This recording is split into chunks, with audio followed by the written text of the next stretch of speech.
I don't care how I feel. Yeah. I don't care if I feel happy or sad. It doesn't really affect what I do each day. I do the exact same things. I act the exact same way. I don't care. Yeah. I don't put weight to the significance of the emotion. So I always consider myself a happy person, but if I woke up and I was slightly less happy one day than another, it wouldn't affect anything I do, and I wouldn't put any relevance to it. I'm human, and that's life.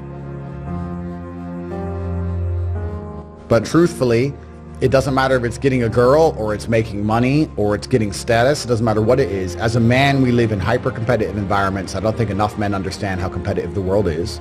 If you want a girl, you're competing against other men. You're not the only man who had the idea of getting that girl. There's no girl you're going to see and go, oh, I'll get that girl, and didn't cross anyone else's mind. Everybody else wants her. You have to outcompete other men. You have to be as competitive as possible.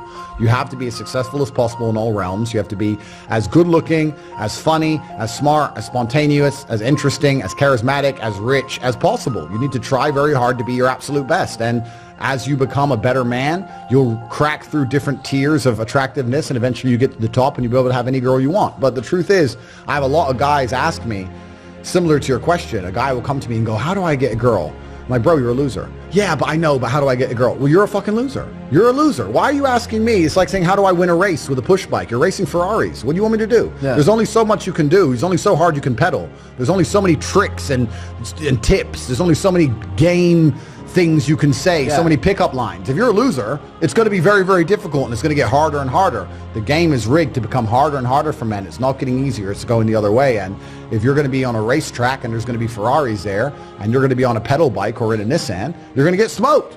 That's the game. You have to up yourself. You have to improve yourself. I'm not going to lie to anybody here and say you don't have to improve yourself. You can stay a loser and get chicks, because you can't.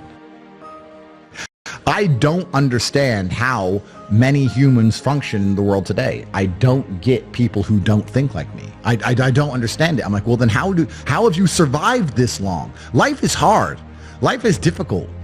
Maybe I've just been unlucky, which I don't believe in, but I've had so much trauma and bad events and negativity and stress and all these things that have happened to me, and I've used all of it to be monumentally successful.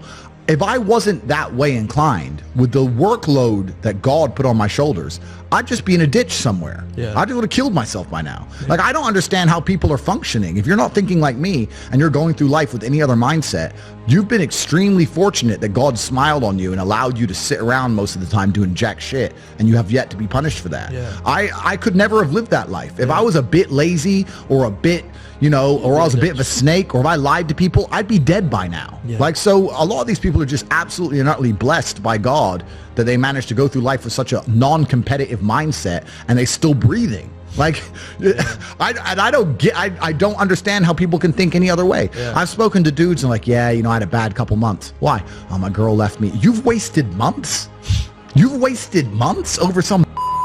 Like, you had the... Think of how much God loves you to have given you the grace and given you the opportunity to waste months of human time over some chick.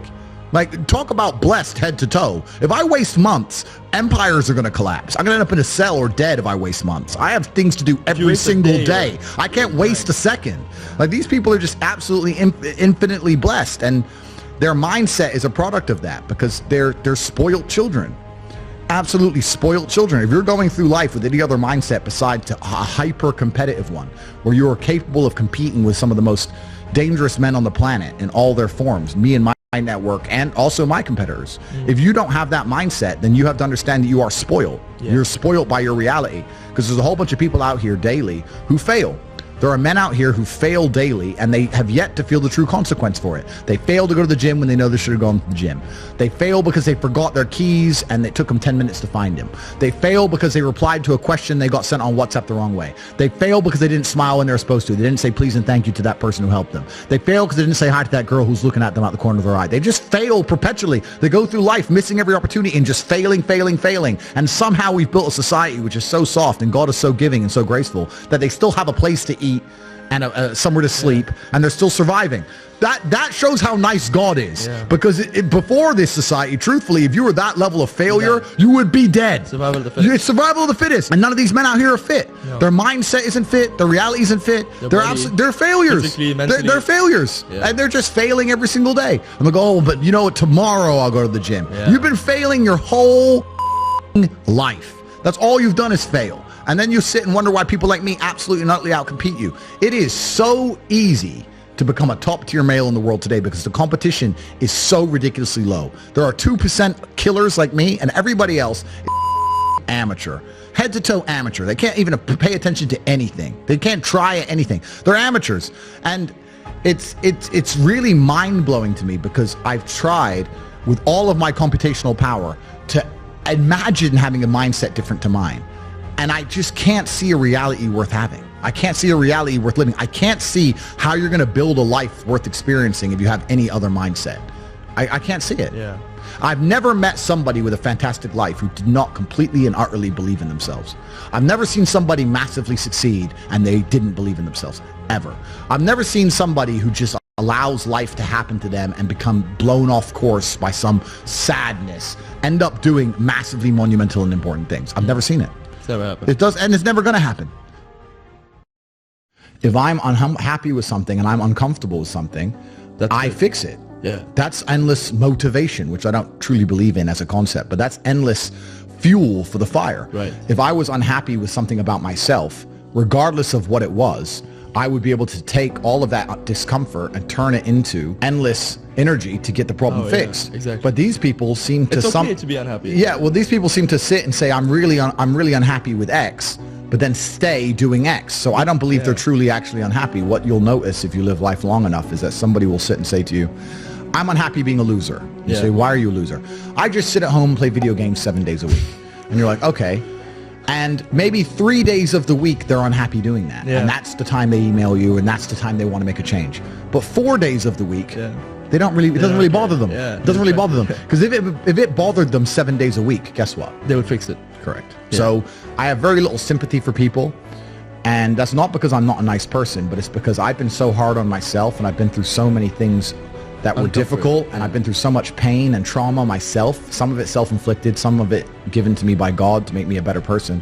But I've been so difficult on myself. It's very hard for me to look at somebody who's refused to be difficult on themselves and see them as my equal or feel sympathy or pity for them. Why would I feel pity for somebody who took the easy route when I took the hardest possible route? Yeah. I took the hardest possible way to be the man I am, and you were too big of a and now you want me to feel sorry for you? I don't feel sorry for you. Yeah. I don't feel sorry for these people. And because as a man, you can be anything you decide you want to be. That's the beauty of being a male. You can build your character completely from the ground up, just like a video game. Every single thing about me that people respect, I built. I was not born a world champion kickboxer. I was not born this intelligent or intellectual. I was not born this rich. I was not born this strong. I was not born this confident. I was not born this interesting. I was not born this charismatic and humble and gorgeous and tall and strong and sexy. I was not born none of these things. I became these things myself. So I deserve all the spoils of war. And anybody who decides they don't want to work hard enough to become those things, then they deserve to sit and accept they're my inferior. Yeah. That's their problem. So you talk a lot about purpose, and what is your thoughts as to, do you have like an exact answer as to why we are created as humans and why we are here? Like, what is the purpose of life? Why have we been given life? I think we're here to struggle and to learn. I don't think we're here to be happy. That's why when we keep going back to the happy argument, I've always found that kind of frustrating and annoying. Yeah. When someone goes, oh, but I want to be happy. Why? Why? Why do you want to sit there and laugh? Like you were happy your entire childhood. That's your happy days. You're allowed to be happy as a kid. Finished. It's all over now, right? You're a man. You have responsibilities. I think we're here to do important. Provide, protect, and we're also here to do important things. And important things are going to be difficult, and they're going to be hard, and you're going to get frustrated. But that's what gives you purpose. I don't see anyone who's chasing happiness. I think that's a very feminine frame. I understand why some women just want to be happy. I don't know how it feels to be a girl, because I'm not one. But in my experience, I know women who just want to be happy. Yeah. Girls just want to have fun. Fine. But you're a man, right? And if you're a man, then it's absolutely an utterly different experience of life. I think we're here to struggle. I think we're here to endure pain. Yeah. I think we're here to just see how hard we are to kill. I think that going through terrible things and living through them and coming out the other side is one of the most fantastic things about being human. I think that it's almost like once you understand what life is really about, there's no emotion which isn't enjoyable. The only emotional state which can be seen as detrimental is feeling nothing at all. But if you're sitting at home and you're feeling truly heartbroken, at least you're feeling something, right? And I think that's the whole part of being human. I think we're here to struggle. I think we're here to go through pain. That's so I wake up each day and go, what can I attack? What problem can I solve? And look at history. Why did Genghis Khan wake up and want to conquer the whole world? Why did Napoleon conquer the world? Why did Alexander the Great conquer the world? Just wake up and just say, give me this, give me that. I want all of it. I need to, there's an army there. They're really big. We're better. It's intrinsic. Yeah. You need to go and conquer. That's the purpose of life.